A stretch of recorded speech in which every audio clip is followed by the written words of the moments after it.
Makapili.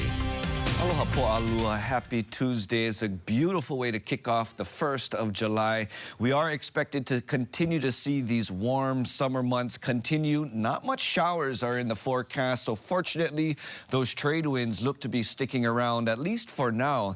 But in terms of what we can expect for the rest of the day, quiet conditions. We're not expecting much showers, and that is kind of the trend we're going to be stepping into as we are coming out of this association with some disturbances that have brought some wet weather over the past few days. Drier air is moving in. In terms of our surf, we first of all have no advisories issued as of right now. Flat to 2 up towards the north, 2 to 4 for the west, 3 to 5 a nice bump for the south-facing shores, 2 to 4 footers remain for the east as well.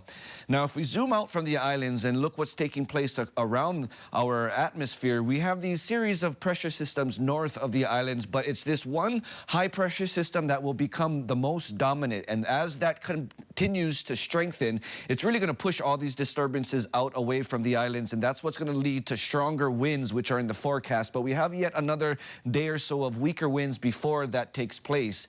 But with those trade winds in play and not much disturbance in terms of storm conditions or even great source of moisture, we're really going to be seeing dry air move in, and whatever pockets of showers get caught with those trades will be brought over towards the windward sections.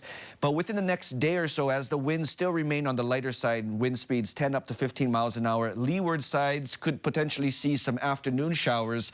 But we're taking a peek on the windward sides, where we're going to be getting, again, into a dry condition as we especially get into the second half of this week, into the weekend. That all sounds great, but with stronger winds, not much showers, and drought conditions which continue to prevail, that could potentially lead us to some fire weather threats as we get into the weekend and the new week ahead. So in terms of the latest drought conditions, we haven't really seen much fluctuation since last. This gets updated once a week every Thursday. So Hawaii Island still is seeing 7% of extreme drought indicated in the red. And of course, Maui County and its leeward areas, 36% making up this severe conditions.